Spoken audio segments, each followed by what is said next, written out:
बच्चों, आज की क्लास में हम संविधान के भाग 5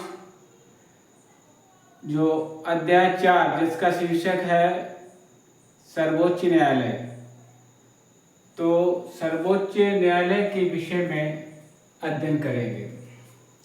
संविधान का भाग 5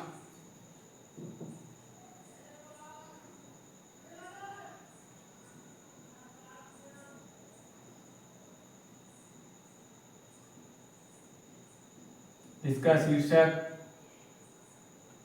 है संघ। इसके अंतर्गत अध्याय 4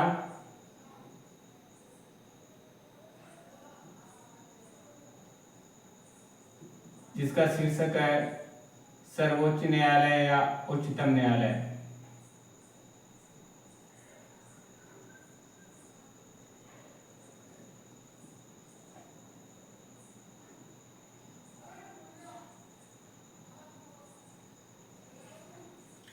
तो भारत में एकीकृत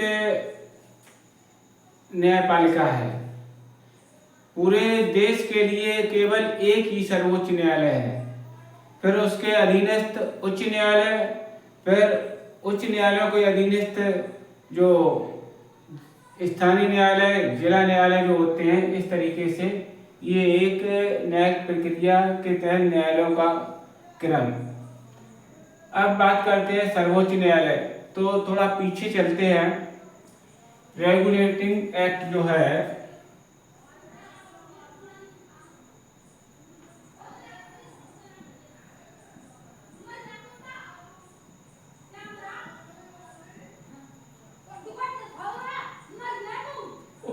(1774) में रेगुलेटिंग एक्ट जो है वो 1773 में गठित हुआ और उसके तहत 1774 में कलकत्ता में सर्वोच्च न्यायालय की स्थापना हुई।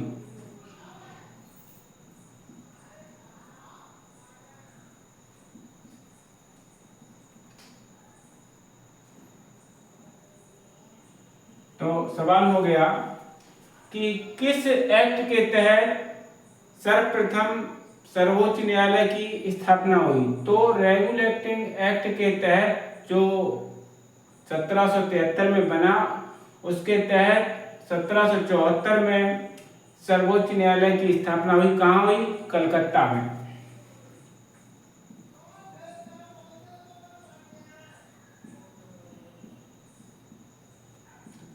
अब ये स्थापना हो गई।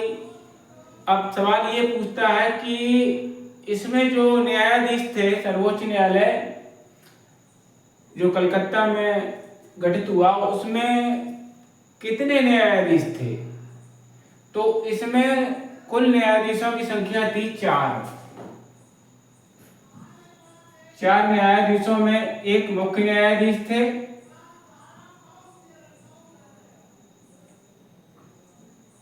एलिजा एम्पे, ये मुख्य न्यायाधीश थे।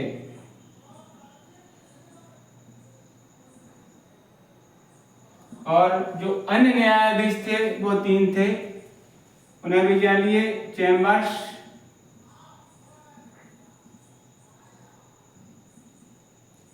Number 2 लिमेस्टर, number 3 hide.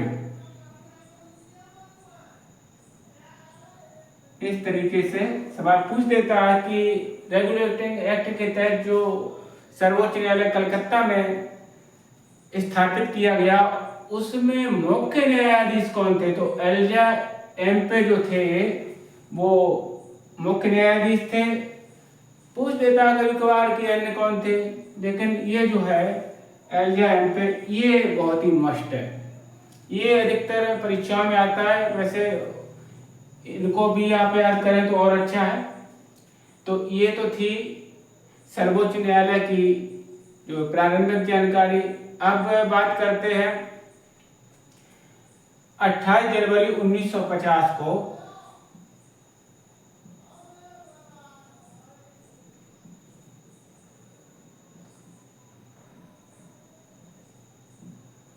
भारत के सर्वोच्च न्यायालय का उद्घाटन हुआ।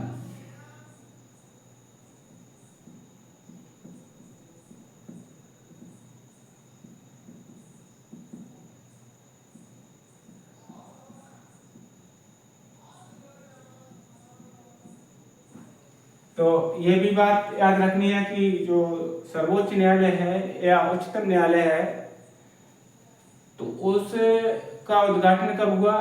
तो 28 जनवरी 1950 को सर्वोच्च न्यायालय का उद्घाटन हुआ। आप जानते हैं इसके गठन के बारे में। सर्वोच्च न्यायालय का गठन, जो सर्वोच्च न्यायालय है ये अनुच्छेद 124 से लेकर 147 तक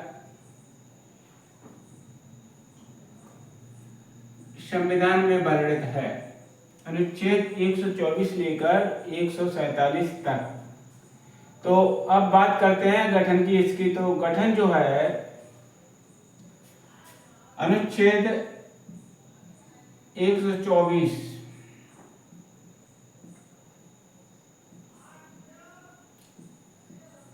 फर्स्ट के तहत जो है इसका गठन होता है।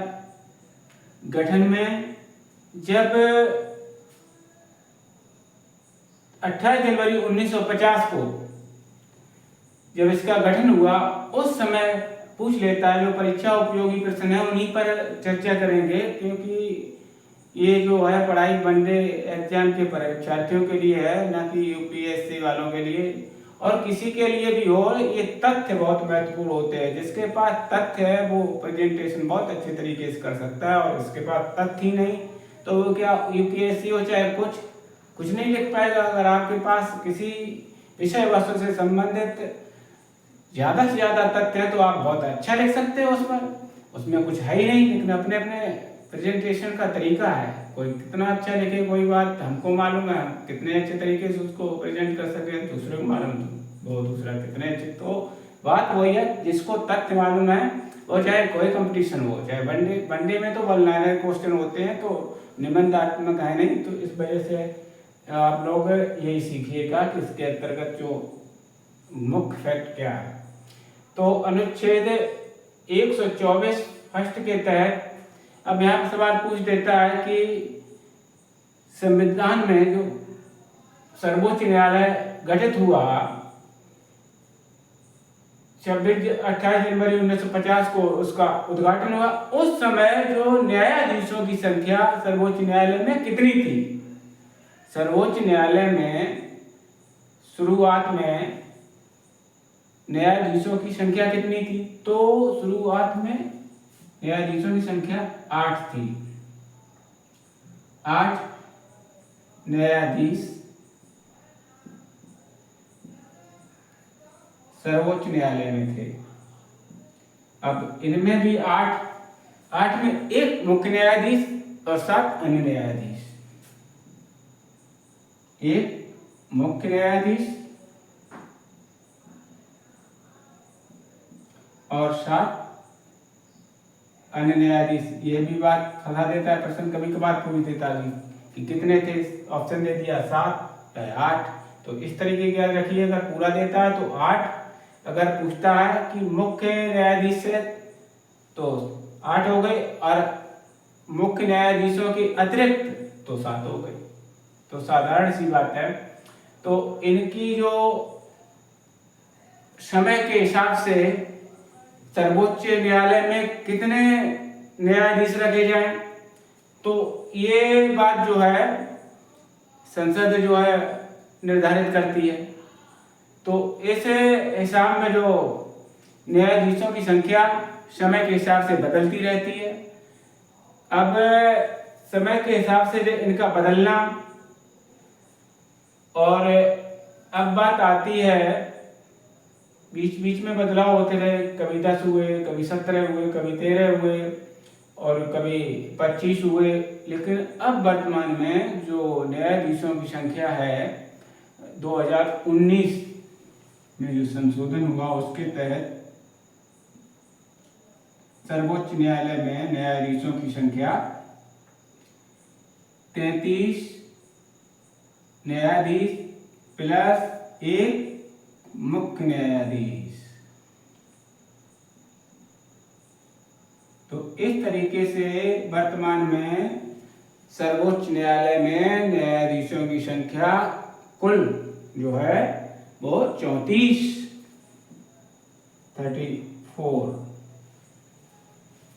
तो इस तरीके से अगर सवाल आ जाता है कि वर्तमान में न्यायाधीशों की संख्या, सर्वोच्च न्यायालय के न्यायाधीशों की संख्या कितनी है, तो 34। अगर फुटकर पूछता है कि मुख्य न्यायाधीश के अतिरिक्त तो 33 और मुख्य न्यायाधीश है तो 34। तो इस तरीके से ये हो गई।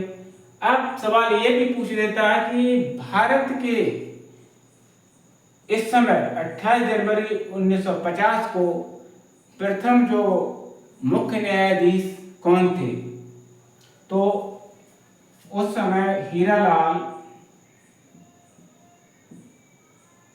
कानिया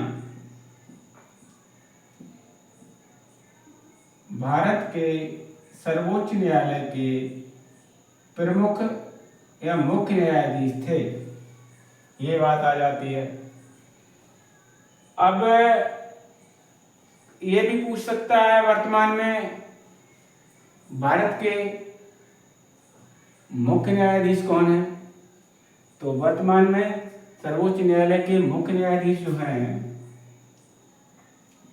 डी.वाई. चंद्रचूड़।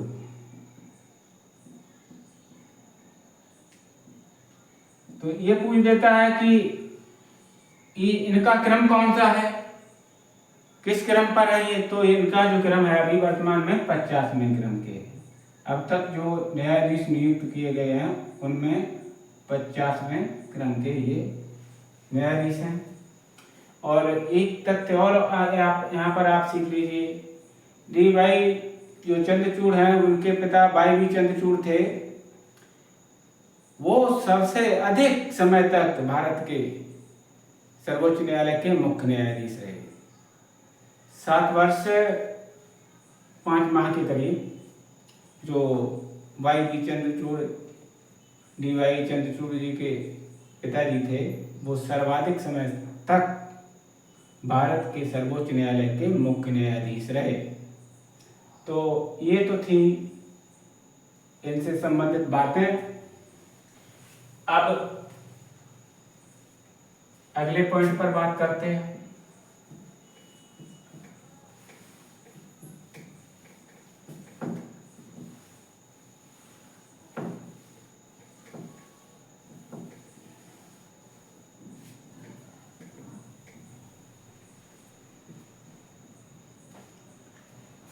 अब न्यायाधीशों की नियुक्ति।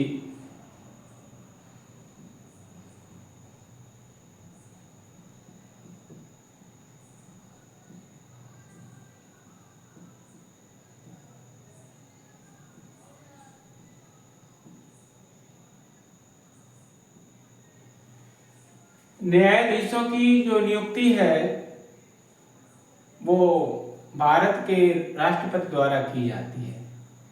चाहे मुख्य न्यायाधीश हो, चाहे सर्वोच्च न्यायालय के अन्य न्यायाधीश हो, इनकी जो नियुक्ति है वो राष्ट्रपति महोदय द्वारा की जाती है। तो ये जो है राष्ट्रपति महोदय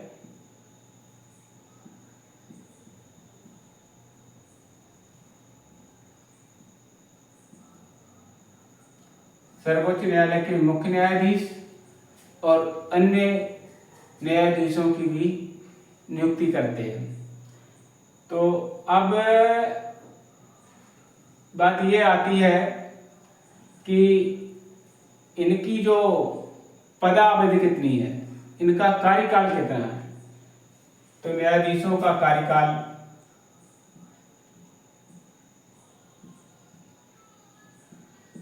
जो सर्वोच्च न्यायालय के न्यायाधीश, चाहे मुख्य न्यायाधीश हो चाहे अन्य न्यायाधीश हो, इनका कार्यकाल जो है 65 वर्ष तक ये अपने पद पर कार्य करते रहते हैं और इस अवधि से पहले अगर ये चाहें तो त्याग पत्र देकर या कोई असमर्थता जैसे आ जाए जो कार्य करने में इनको परेशानी देती हो, इस वजह से ये अपने पद से हट सकते हैं। तो कार्यकाल जो है इनका 65 वर्ष तक की आयु में ये सर्वोच्च न्यायालय में अपना कार्य संभाल सकते हैं। तो ये तो थी कार्यकाल से संबंधित बात। अब बात आती है योग्यताएं।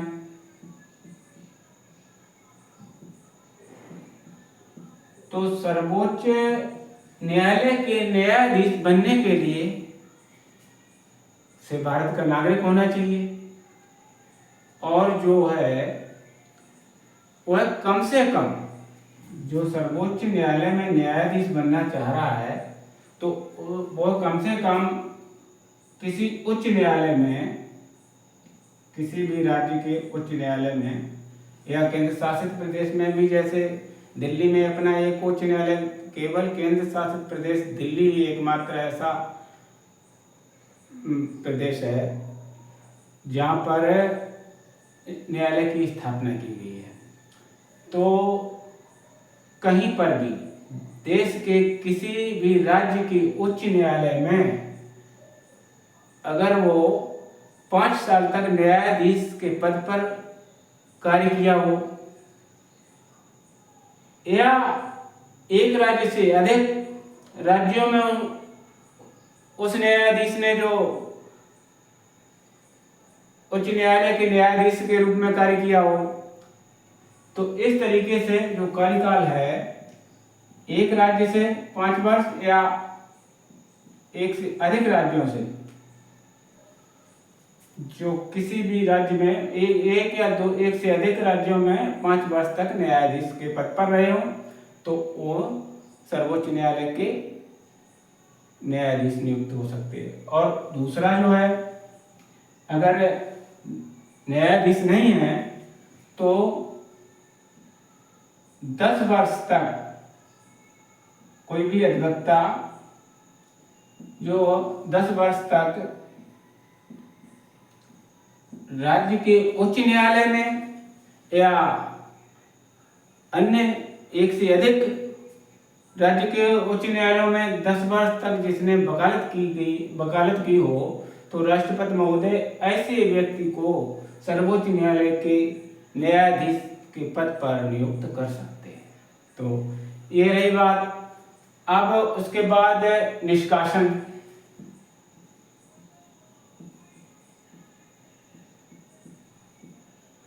निष्कासन से मतलब यहाँ पर महाभियोग भी निकाल लीजिए, कदाचार या जो असमर्थता है उससे संबंधित कर लीजिए। तो राष्ट्रपति महोदय जो है उनको एक प्रतिवेदन देना होता है। उसके बाद जो संसद के सदस्य, चाहे लोकसभा के हो चाहे राज्यसभा के हो, वो इनको हटाने के लिए एक प्रस्ताव रखते हैं और उस प्रस्ताव पर कम से कम लोकसभा में 100 सदस्यों की स्वीकृति आवश्यक है और राज्यसभा से अगर प्रस्ताव राज्यसभा में पेश होता है तो उसमें 50 सदस्यों की स्वीकृति जो न्यायाधीश को हटाने का प्रस्ताव है उस पर होनी चाहिए।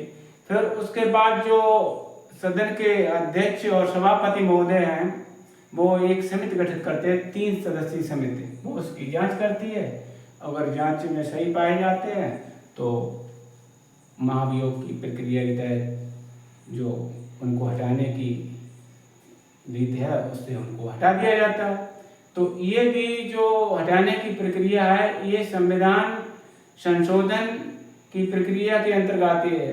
368 संविधान संशोधन जो है उसके तहत आती है। दोनों सदनों से 2/3 बहुमत से जो है प्रस्ताव पास होगा, उसके बाद जो न्यायाधीश हैं अपने पद से हटाए जा सकते हैं। अब बात करते हैं इनके वेतन भत्ते की।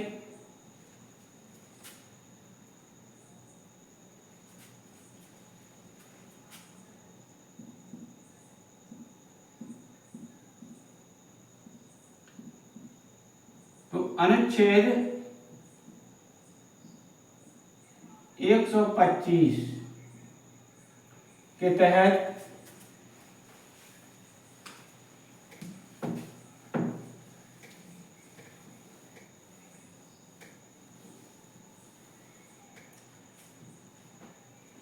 सर्वोच्च न्यायालय के न्यायाधीशों का वेतन तय किया जाता है। ये यहाँ पे सवाल आ जाता है कि किस अनुच्छेद के तहत सर्वोच्च न्यायालय के न्यायाधीशों को वेतन दिया जाता है। तो अनुच्छेद 125 के तहत सर्वोच्च न्यायालय के न्यायाधीशों को वेतन दिया जाता है।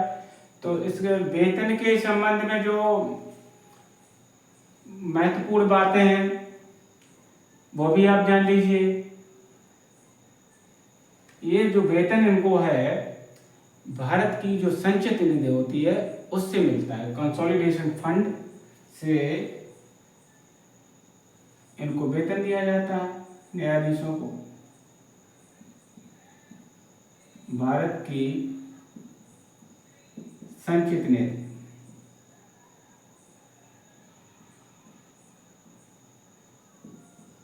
संचित निधि कितने अनुच्छेद के तहत है? 266 के तहत। अनुच्छेद 266 के तहत जो है संसद निधि आती है, तो उसके तहत इनको वेतन दिया जाता है। तो इनके वेतन का भी जो क्रम है, अगर वित्तीय आपात की स्थिति आती है, वित्तीय आपात हम पूर्व में भी पढ़ चुके हैं, वित्तीय आपात के अंतर्गत इनके वेतन को कम किया जा सकता है। वित्तीय आपात 360 के तहत लगता है, उसके तहत न्यायाधीशों के वेतन को कम किया जा सकता है। अब बात ये आती है कि न्यायाधीशों का वेतन कितना है, तो समय के हिसाब से हर एक पदाधिकारी का वेतन बढ़ता रहता है। तो इस तरीके से जो संसद अपना जो नियम बनाती है उसके तहत इनको वेतन मिलता है। तो वर्तमान में मुख्य न्यायाधीश को ये भी सवाल आ जाता है कि वर्तमान में मुख्य न्यायाधीश को कितना वेतन मिलता है। तो वर्तमान में सर्वोच्च न्यायालय के मुख्य न्यायाधीश, क्योंकि मुख्य न्यायाधीश की जब हम बात करते हैं तो आप यही समझिए कि सर्वोच्च न्यायालय की, क्योंकि जिस प्लेटफॉर्म पे खड़े हैं तो बात उसी की हो रही है, ना कि दूसरे की। तो मुख्य न्यायाधीश को वेतन जो है वर्तमान में 2,80,000 रुपये मासिक वेतन मिलता है, 2,80,000। अब अन्य न्यायाधीशों को, तो अन्य न्यायाधीश हैं इनको 2,50,000,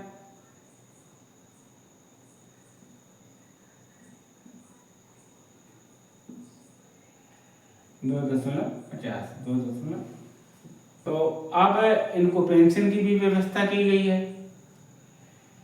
इनकी पेंशन की व्यवस्था जो है 1976 में की गई है।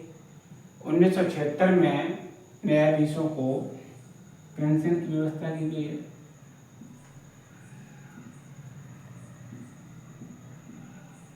तो पेंशन भी मिलती है इनको, वो भी कंसोलिडेशन फंड से ही मिलती है।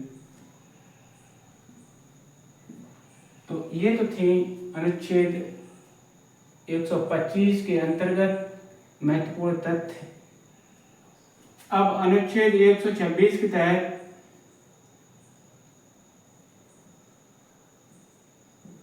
मुख्य कार्यकारी न्यायाधीश की नियुक्ति।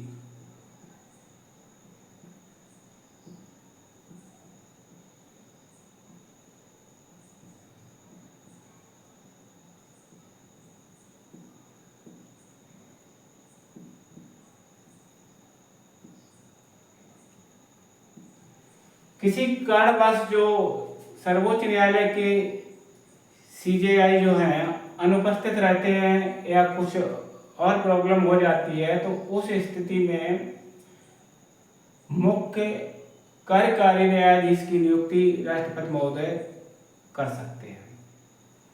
तो इस तरीके से अनुच्छेद 126 के तहत इनकी नियुक्ति होती है। और उसके बाद अब अनुच्छेद 127 पर बात करते हैं। अनुच्छेद 127 के तहत तदर्थ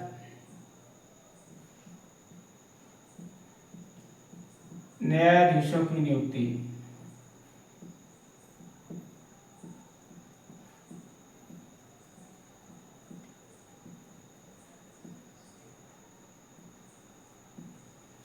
तो अनुच्छेद 127 के तहत तदर्थ न्यायाधीशों की नियुक्ति की जाती है। तो ऐसे न्यायाधीश जो जब काम अधिक पड़ा हो न्यायालय में, उसकी पूर्ति नहीं हो पा रही है, तो राष्ट्रपति महोदय से परामर्श करके जो मुख्य न्यायाधीश हैं तदर्थ न्यायाधीशों को, मतलब तदर्थ का अर्थ उसी रूप में, जिस रूप में जो अन्य न्यायाधीश सर्वोच्च न्यायालय के काम करते हैं, उसी हिसाब से जो मुख्य न्यायाधीश हैं राष्ट्रपति की सलाह से उच्च न्यायालयों से ऐसे न्यायाधीशों को सर्वोच्च न्यायालय में रख सकते हैं जो इस योग्य हैं, और उनसे जो कार्य पेंडिंग में पड़ा हुआ है उसको करवा सकते हैं। तो इस तरीके से तदर्थ न्यायाधीशों की नियुक्ति अनुच्छेद 127 के तहत। अब यहाँ सवाल ये पूछ देता है कि तदर्थ न्यायाधीशों की नियुक्ति किसमें होती है, उच्च न्यायालय में कि सर्वोच्च न्यायालय में, ऐसा सवाल आता है। तब भ्रमित हो जाते हैं छात्र। तो तदर्थ अडॉक वाले जो है वो केवल सर्वोच्च न्यायालय या उच्चतम न्यायालय में ही तदर्थ न्यायाधीशों की नियुक्ति की जाती है, ना कि उच्च न्यायालय में। तो इस बात को भी याद रखना है। अब अनुच्छेद 128 के तहत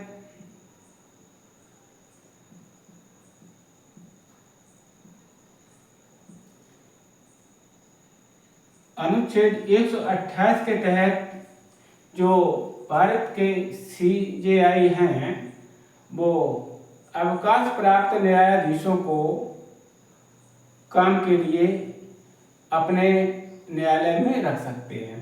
तो यहाँ पर ये बात हो गई, जो न्यायाधीश रिटायर हो चुके हैं और कार्य बहुत ज़्यादा लंबित पड़ा हुआ है, उसको पूरा करने के लिए जो है मुख्य न्यायाधीश, जो अवकाश प्राप्त न्यायाधीश हैं, उनको कार्य करने के लिए रख सकते हैं और उनको वही सुविधाएं प्राप्त होंगी जो अन्य न्यायाधीशों को है, वेतन भत्ते उसी तरीके से मिलेंगे उनको। तो अनुच्छेद 28 ये कहता है 128। अब अनुच्छेद 129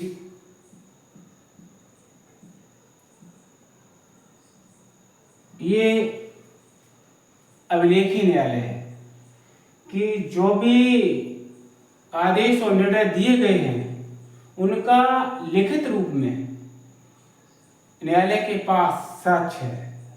तो इस आशय से ये अनुच्छेद जो है 129 अभिलेख न्यायालय, अभिलेख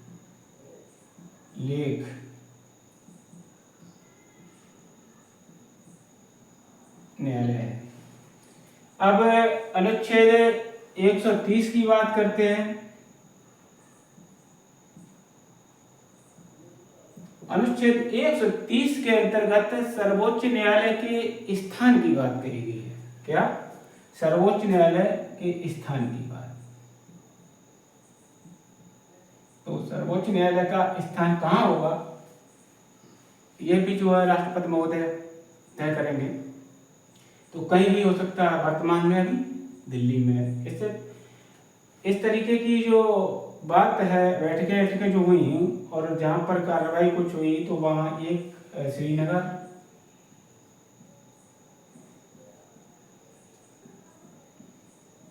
और दूसरा आपका हैदराबाद। ये 2 स्थानों पर ये कार्रवाई होंगी।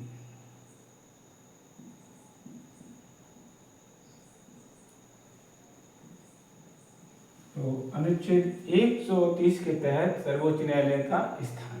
तो ये तो थी आज की क्लास की महत्वपूर्ण बातें। आज की क्लास में यहीं पर समाप्त करता हूँ। अगली क्लास में फिर मिलते हैं। और आपको भी हमारा वीडियो कैसा लगता है? अगर अच्छा लगता है तो लाइक करें, अपने दोस्तों के साथ शेयर करें और हमारे चैनल को सब्सक्राइब करें। जय हिंद।